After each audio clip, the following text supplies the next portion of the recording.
दोस्तों वीडियो के नीचे जो लाल रंग का सब्सक्राइब बटन है उसको दबा के साइड में जो बेल आइकन है उसको दबा के ऑल कर दीजिएगा ताकि जब भी मैं वीडियोस अपलोड करूंगा आपको जानकारी मिल जाएगा। पिछला वीडियो आप पढ़ सकते हैं इस वीडियो को समझने के लिए। उसके लिए इस वीडियो के नीचे चैनल के नेम पे क्लिक करके प्लेलिस्ट या वीडियो ऑप्शन पे जाके शुरुआत से पढ़ सकते हैं पुराण रामायण महाभारत। उसके बाद आज के चैप्टर है राक्षसों का श्री राम पर आक्रमण और श्री रामचंद्र जी के द्वारा राक्षसों का संहार। पिछले वीडियो पर हमने पढ़ा था शूर्पणखा के भाई खर जाते हैं श्री राम से युद्ध करने के लिए। तो क्यों जाते हैं आप पिछले वीडियो पे देख सकते हैं। खर ने अपने अग्रगामी सैनिकों के साथ आश्रम के पास पहुंचकर क्रोध में भरे हुए शत्रुघाती श्री राम को देखा जो हाथ में धनुष लिए खड़े थे।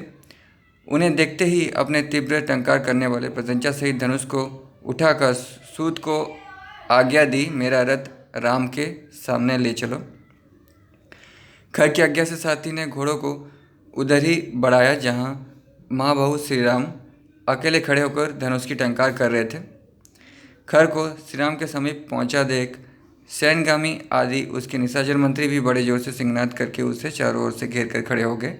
उन राक्षसों के बीच में रथ पर बैठा हुआ खर तारों के मध्य भाग में उगे हुए मंडल की भांति शोभा पा रहा था। उस समय खर ने समरांगन में सहस्त्र बाणों द्वारा अपरमित बलशाली श्री राम को पीड़ित करके बड़े जोर से गर्जना की। तदनंतर क्रोध में भरे हुए समस्त निशाचर भयंकर धनुष धारण करने वाले दुर्जय भी श्री राम पर नाना प्रकार के अस्त्र शस्त्रों की वर्षा करने लगे। उस सम्रांगण में रुष्ट हुए राक्षसों ने सूरवीर श्री राम पर लोहे के मुद्रलों, शूलों, प्राशों, खड़गों और फर्शों द्वारा प्रहार किया। वे मेघों के समान काले विशालकाय और महाबली निशाचर रथों, घोड़ों और पर्वत शिखर के समान गजराजों द्वारा कुलभूषण श्री राम पर चारों ओर से टूट पड़े। वे युद्ध में उन्हें मार डालना चाहते थे। जैसे बड़े बड़े मेघ गिरिराज पर जल की धाराएं बरसा रहे हों, उसी प्रकार वे राक्षसगण श्री राम पर बाणों की वृष्टि कर रहे थे।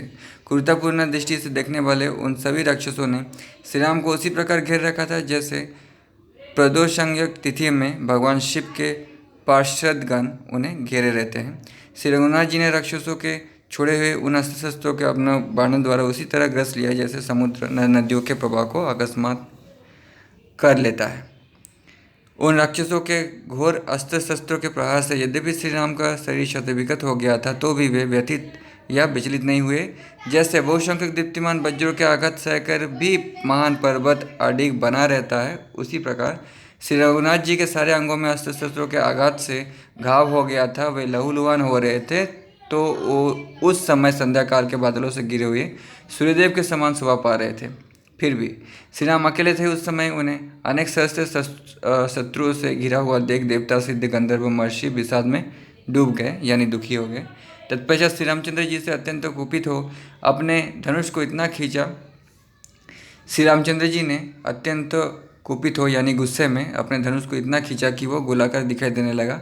फिर तो वे उस धनुष से रणभूमि में सैकड़ों हजारों ऐसे पैने बाण छोड़ने लगे जिन्हें रोकना सर्वथा कठिन था, जो दुष्ट होने के साथ ही कालपाश के समान भयंकर थे। उन्होंने खेल खेल में ही चील के परों से युक्त असंख्य सुवर्णभूषित बाण छोड़े। शत्रु के सैनिकों पर श्री राम द्वारा लीलापूर्वक छोड़े गए वे बाण कालपाश के समान राक्षसों के प्राण लेने लगे। राक्षसों के शरीर को छेद कर खून में डूबे हुए वे बाण जब आकाश में पहुंचे तो प्रज्वलित अग्नि के समान तेज से प्रकाशित होने लगते थे। श्री राम के मंडलाकार धनुष से अत्यंत भयंकर और राक्षसों के प्राण लेने वाले असंख्य बाण छूटने लगे। उन बाणों द्वारा श्री राम ने समरांगन में शत्रु के सैकड़ों हजारों धनुष, ध्वजाओं के अग्रभाग, ढाल, कवच, आभूषणों से सहित भुजाएं तथा हाथी की सूंड के समान जांघें काट डाली। प्रत्यंचा से छूटे हुए श्री राम के बाणों से उस समय सोने के साजबाज एवं कवचों से सजे और रथों से जुटे हुए घोड़ों, हाथियों, सारथियों, हाथी सवारों, घोड़ों और घुड़सवारों को भी छिन्न भिन्न कर डाला। इसी प्रकार श्री राम ने समरभूमि में पैदल सैनिकों को भी मारकर यमलोक पहुंचा दिया। उस समय उनके नालिक, नाराज और तीखे अग्रभाग वाले विकर्ण नामक बाणों द्वारा छिन्न भिन्न होते हुए निशाचर भयंकर आंतरनाद करने लगे। श्री राम के चलाए हुए नाना प्रकार के मर्मभेदी बाणों द्वारा पीड़ित हुए वो राक्षस सेना आग के जलते हुए सूखे वर्ण की भांति सुख शांति नहीं पाती थी। कुछ भयंकर बलशाली शूरवीर निशाचर अत्यंत कुपित हो श्री राम पर प्राशों, शूलों और फरसों का प्रहार करने लगे, परंतु पराक्रमी महाबाहु श्री राम ने समरभूमि में अपने बाणों द्वारा उनके उन अस्त्र शस्त्रों को रोककर उनके गले काट डाले और प्राण ले लिए। सिर, ढाल और धनुष के कट जाने पर वे निशाचर गरुड़ के पंखों की हवा से टूटकर गिरने वाले नंदन बन के वृक्षों की भांति धराशायी हो गए। जो बचे थे वे राक्षस भी श्री राम के बाणों से आहत हो विषाद में डूब गए और अपनी रक्षा के लिए खर के पास ही दौड़े गए। परंतु बीच में दूषण ने धनुष लेकर उन सबको आश्वासन दिया और अत्यंत कुपित और रोष में भरे हुए यमराज की भांति वो क्रुद्ध होकर युद्ध के लिए डटे हुए श्री रामचंद्र जी की ओर दौड़ा। दूषण का सहारा मिल जाने से निर्भय हो वे सब के सब फिर लौट आए और शाखू ताड़ आदि के वृक्ष तथा पत्थर लेकर पुनः श्री राम पर ही टूट पड़े। उस युद्धस्थल में अपने हाथों में शूल मुद्र और पाश धारण किए हुए महाबली निशाचर बाणों तथा अन्य अस्त्र शस्त्रों की वर्षा करने लगे। कई राक्षस वृक्षों की वर्षा करने लगे तो कई पत्थरों की। उस समय इन श्री राम और उन निशाचरों में पुनः बड़ा ही अद्भुत महाभयंकर घमासान और रोमांचकारी युद्ध होने लगा। वे राक्षस कुपित होकर चारों ओर से पुनः श्री रामचंद्र जी को पीड़ित करने लगे।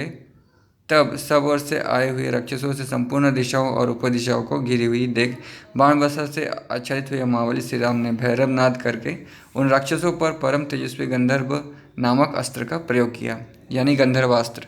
फिर तो उनके मंडलाकार धनुष से सहस्त्र बाण छूटने लगे। उन बाणों से 10 दिशाएं पूर्णतः आच्छादित हो गई। बाणों से पीड़ित राक्षस ये नहीं देख पाते थे कि श्री रामचंद्र जी कब भयंकर बाण हाथ में लेते और कब छोड़ते। वे केवल उनको धनुष खींचते देखते थे। श्री रामचंद्र जी के बाण समुदाय रूपी अंधकार से सूर्य सहित सारे आकाश मंडल को ढक दिया। तो मतलब इतना फास्ट तीर चलाते थे कि कुछ दिखाई नहीं देता था कब तीर लेते कब छोड़ते। ऐसा ही एक प्रसंग महाभारत में अर्जुन के लिए भी किया गया है। जब मैंने महाभारत पढ़ा था तब आपको पता होगा। श्री रामचंद्र जी के बाण समुदाय रूपी अंधकार ने सूर्य सहित सारे आकाश मंडल को ढक दिया। उस समय श्री राम उन बाणों को लगातार छोड़ते हुए एक स्थान पर खड़े थे। एक ही समय बाणों द्वारा अत्यंत घायल हो एक साथ ही गिरते और गिरे हुए बहुसंख्यक राक्षसों की लाशों से वहाँ की भूमि पट गई। जहाँ जहाँ दृष्टि जाती थी वहीं वहीं वे हजारों राक्षस मरे गिरे क्षीण हुए कटे पीटे और वितीर्ण हुए दिखाई देते थे।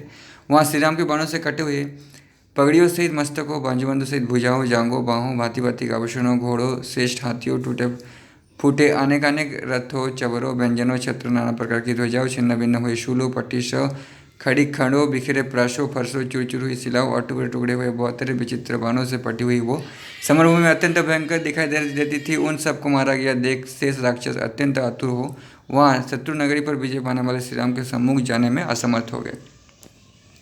नेक्स्ट चैप्टर श्री राम के द्वारा दूषण से ही 14 सहस्त्र राक्षसों का वध।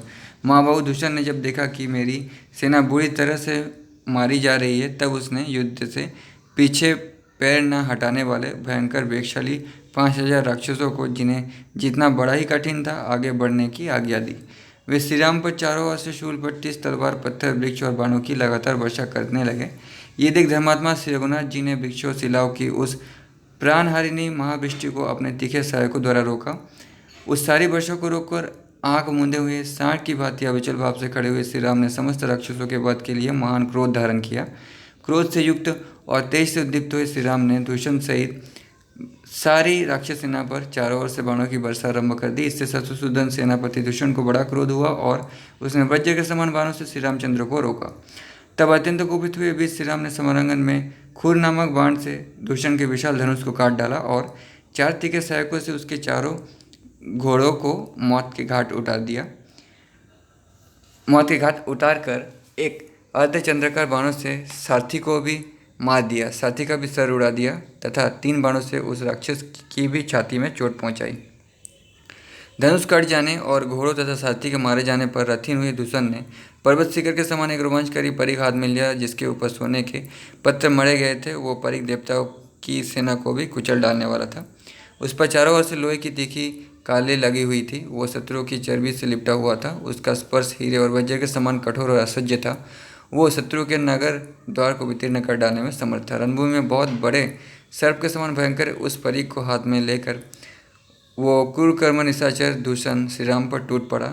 उसे अपने ऊपर आक्रमण करते देख श्री रामचंद्र जी ने 2 बाणों से आभूषण सहित उसकी दोनों भुजाएं काट डाली।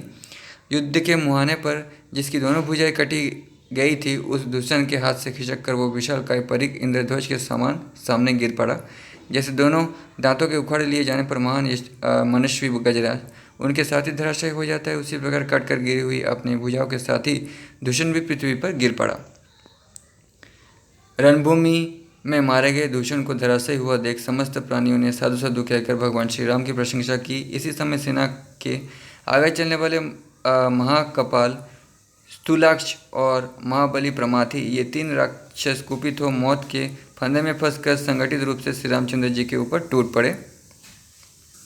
राक्षस महाकपाल ने एक विशाल शूल उठाया, स्थूलाक्ष ने पट्टी हाथ में लिया और प्रमाथि ने फरसा संभालकर आक्रमण किया।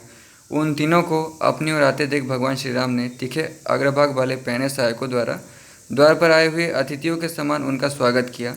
श्री रघुनाथ जी ने महाकपाल का सिर एवं कपाल उड़ा दिया। प्रमाथि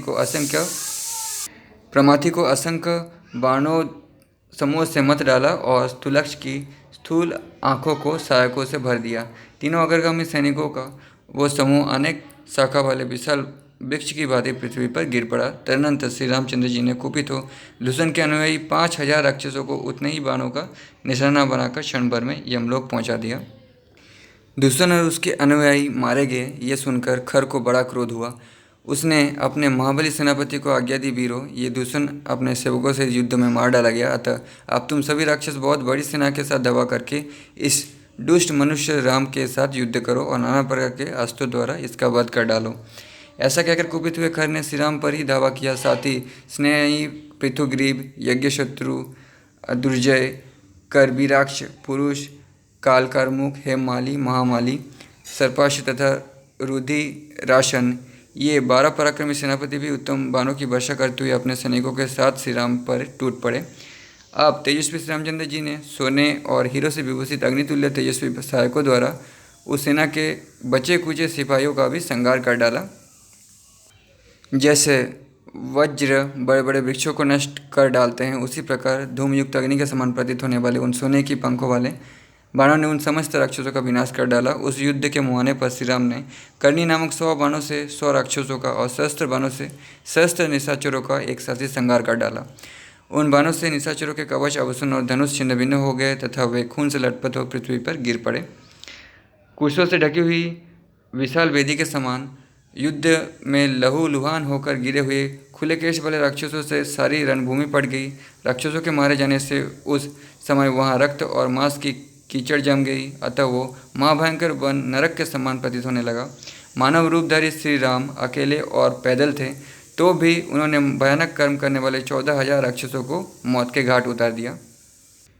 उस समूची सेना में केवल महारथी खर और त्रिशिरा, ये 2 ही राक्षस बचे रहे।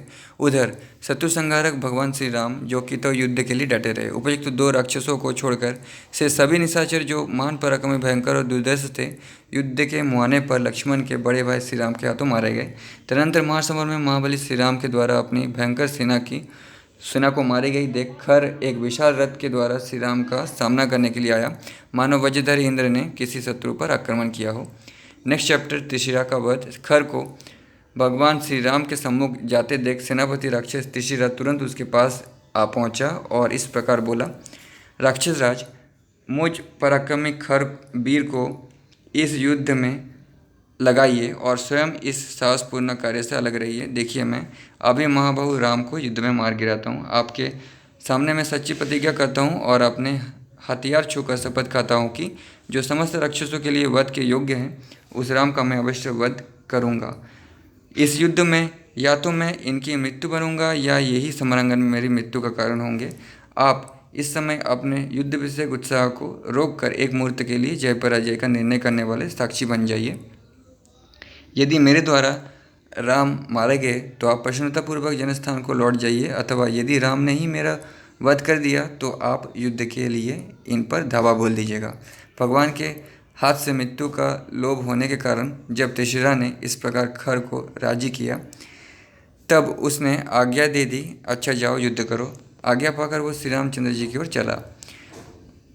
घोड़े जुते हुए एक तेजस्वी रथ के द्वारा त्रिशिरा ने रणभूमि में श्री रामचंद्र जी पर आक्रमण किया। उस समय वो 3 शिखरों वाले पर्वत के समान जान पड़ता था। उसने आते ही बड़े भारी मेघ की भांति बाण रूपी धाराओं की वर्षा आरंभ कर दी और वो जल से भीगे हुए नगाड़े की तरह विकट गर्जना करने लगा। त्रिशिरा नामक राक्षस को आते देख श्री रघुनाथ जी ने धनुष के पहने बाण छोड़ते हुए उसे अपने प्रतिद्वंदी के रूप में ग्रहण किया। मतलब आगे बढ़ने से रोक दिया। अत्यंत वेगशाली श्री राम और त्रिशिरा का वो संग्राम महाबली सिंह और गजराज के युद्ध की भांति बड़ा भयंकर प्रतीत होता था।